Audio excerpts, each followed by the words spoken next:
आज की वीडियो में विश्लेषण क्या होगा। देखो, सेबी एक नया नियम इन्वेस्टर के सामने, एएमसी के सामने लेके आई है।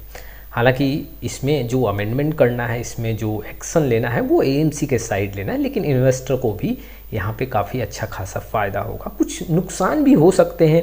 जी हाँ, आज सेबी के इस नियम में जो बदलाव हुए हैं, जो नियम नए आए हैं, इसके चलते क्या इन्वेस्टर्स को फ़ायदा होगा, नुकसान होगा, उसके बारे में डिस्कशन करेंगे ही करेंगे।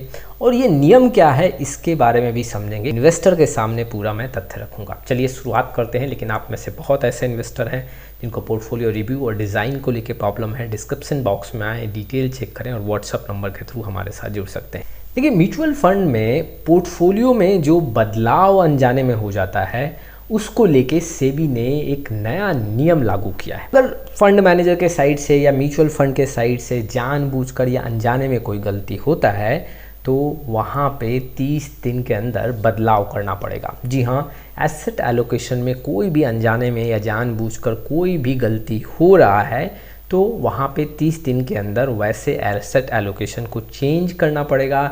जो भी उस कैटेगरी का फंड है और उसका जो रूल्स और रेगुलेशन है उसके अकॉर्डिंग एसेट एलोकेशन को वहाँ पे चेंज करना होगा। अब ये जो नियम है, ये नियम से आपके इन्वेस्टमेंट में क्या चेंजेस होंगे उस पर हम पूरा विश्लेषण रखेंगे। पहले जो नियम था कि अगर जानबूझकर कोई यहाँ पे एसेट एलोकेशन में चेंजेस हुआ तो उसमें आप बदलाव करो, लेकिन अनजाने में जो यहाँ पे चेंजेस हो रहा था उसमें कोई बदलाव का नियम नहीं था। अब यहाँ पे जो सेबी है एक नियम लेके आई है कि अनजाने में जो भी यहाँ पे फंड के एसेट एलोकेशन में चेंज हो रहा है उसको 30 दिन के अंदर आप वहाँ पे चेंज करें। और ये जो नियम है इसको पैसिव बीच के अंदर रखा गया है। जी हाँ, इसका पैसिव बीच एक नाम दिया गया है।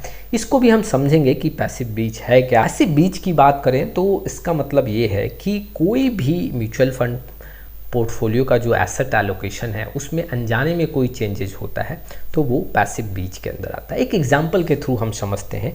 मान लो कोई म्यूचुअल फंड है, एबीसी म्यूचुअल फंड, और उसके पोर्टफोलियो में 60% इक्विटी में इन्वेस्टमेंट है और 40% डेब्ट इंस्ट्रूमेंट में पैसा लगा हुआ है। अब अनजाने में क्या होता है कि स्टॉक्स का प्राइस काफ़ी जंप हो जाता है। मान लो टॉप 5 होल्डिंग है, टॉप 10 होल्डिंग है, वो स्टॉक्स काफ़ी जंप कर गए और अचानक से देखने को मिला कि जो 60% का एसेट एलोकेशन उस फंड में इक्विटी में था वो अब बढ़ के 70% का हो गया है और डेब्ट का जो इन्वेस्टमेंट है वो घट के 30% देखने को मिल रहा है। तो यहाँ पे अनजाने में क्या हुआ कि स्टॉक्स के प्राइस बढ़ने के चलते एसेट एलोकेशन में काफ़ी बड़ा चेंजेस देखने को मिला। अब ऐसे में ये पैसिव बीच के अंदर आएगा और यहाँ पे एएमसी के साइड से 30 दिन के अंदर इस एसेट एलोकेशन में बदलाव करना पड़े। देखो, सेबी कहती है कि ऐसे गलतियों को हम नज़रअंदाज नहीं कर सकते। हालांकि ये अनजाने में गलती हुई है, लेकिन इस अनजाने गलतियों के चलते इन्वेस्टर के सामने काफ़ी बड़ा प्रॉब्लम होता है। रिस्क और रिटर्न को लेके काफ़ी बड़ा प्रॉब्लम होता है। अब पैसिव बीच किन किन कारणों से हो सकता है, अनजाने में जो गलतियां होती हैं किन कारणों से हो सकती हैं एसेट एलोकेशन को लेके। मान लो कोई स्टॉक्स का प्राइस काफ़ी जंप कर गया हो, स्टॉक्स का प्राइस मान लो कि किसी रीजन के चलते काफ़ी बड़ा बदलाव देखने को मिला और वो स्टॉक्स टॉप 5 टॉप 10 होल्डिंग में होता है, तो ऐसे कंडीशन में वहाँ पे एसेट एलोकेशन में अनजाने में काफ़ी बड़ा चेंजेस देखने को मिलेगा। दूसरा जो यहाँ पे पॉइंट है, किन कारणों से पैसिव ब्रीच हो सकता है, कॉर्पोरेट एक्शन है जिसके चलते ये एसेट एलोकेशन में बदलाव अनजाने में हो सकता है, जैसे कि कोई बोनस आना या फिर स्टॉक स्प्लिट होना। और ऐसे देखा गया है कि जब भी बोनस आता है तो उसके चलते एसेट एलोकेशन में बदलाव होता है, स्टॉक स्प्लिट होता है तो उसके चलते एसेट एलोकेशन में बदलाव होता है। तो ऐसे कंडीशन में भी यहाँ पे 30 दिन के अंदर फंड मैनेजर को चेंजेस करना होगा। देखो, किसी बॉन्ड का मैच्योर हो जाना, जी हाँ, इसके बाद भी देखने को मिलता है कि एसेट एलोकेशन में चेंजिंग हुआ है और इसको लेके भी फंड मैनेजर को काफ़ी सतर्क रहना पड़ेगा। 30 दिन के अंदर एसेट एलोकेशन में बदलाव करना पड़ेगा। जो भी कैटेगरी का फंड है और उस कैटेगरी का जो एक रूल्स है एसेट एलोकेशन को लेके, उसको वहाँ पे उसके अकॉर्डिंग अमेंडमेंट करना होगा। देखो, ये भी देखने को मिला है कि अचानक से मान लो कई ऐसे इन्वेस्टर हैं जो अपना म्यूचुअल फंड रिडीम करना स्टार्ट कर देते हैं, रिडम्पशन का प्रेशर पड़ता है, तो ऐसे कंडीशन में भी एसेट एलोकेशन में बदलाव देखने को मिलता है। ये फंड मैनेजर के साइड से जानबूझकर नहीं किया जाता, अनजाने में हो जाता है।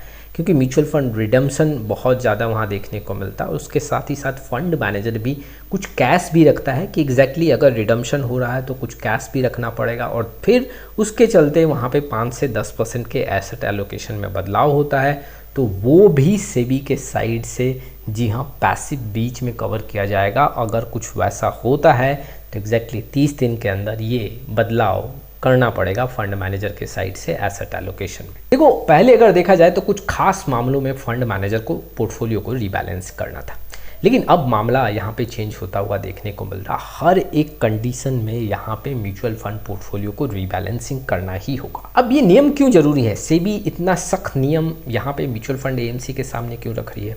देखो अनजाने में बहुत सारे ऐसे एसेट एलोकेशन में बदलाव हो जाते थे जिसके चलते किसी म्यूचुअल फंड में रिस्क काफ़ी ज़्यादा बढ़ जाता था। इन्वेस्टर ये सोच रहे हैं कि यहाँ पे तो रिस्क कम है, लेकिन एसेट एलोकेशन अनजाने में वहाँ पे चेंज हुआ और उससे रिस्क में काफ़ी बड़ा बदलाव हुआ।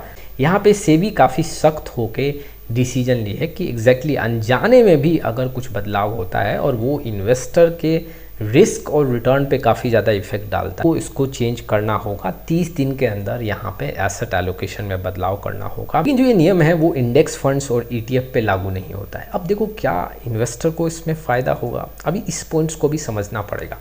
देखो इन्वेस्टर को तो फ़ायदा है, रिटर्न और जो रिस्क है, जो फंड यहाँ पे अपना एक प्रॉमिस कर रहा है रिटर्न और रिस्क को लेके, अब जो यहाँ पे इन्वेस्टर एक्सपेक्ट कर रहे हैं उसके अकॉर्डिंग ही वो देखने को मिलेगा। क्योंकि कई ऐसे फंड हैं एसेट एलोकेशन चेंज होने से रिटर्न और रिस्क में वहाँ पे डिफरेंस देखने को मिलता है, अब वो सेम टू सेम देखने को मिलेगा, तो ये इन्वेस्टर के लिए फ़ायदे का सौदा है।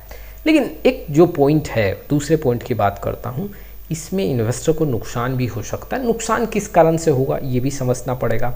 नुकसान इस कारण से होगा कि बार बार रीबैलेंसिंग करने से, जी हाँ देखो हर 30 दिन पे रीबैलेंसिंग होगा, स्टॉक्स का मूवमेंट होगा, कुछ ना कुछ एसेट एलोकेशन में चेंज होगा, तो हर 30 दिन के रीबैलेंसिंग से पता चलेगा कि खर्चे भी बढ़ रहे हैं और इनडायरेक्टली और डायरेक्टली वो म्यूचुअल फंड इन्वेस्टर के पॉकेट से ही जाएगा।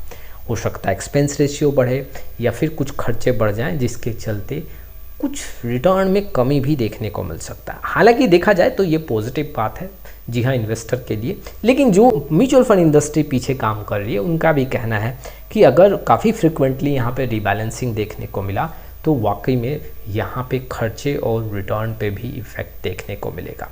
क्योंकि देखो हर 30 दिन पे रीबैलेंसिंग, तो आखिर में जो टैक्सेस सप्लाई होंगे, जो भी खर्चे होंगे, इसके ये खर्चे इन्वेस्टर के पॉकेट से ही जाएगा।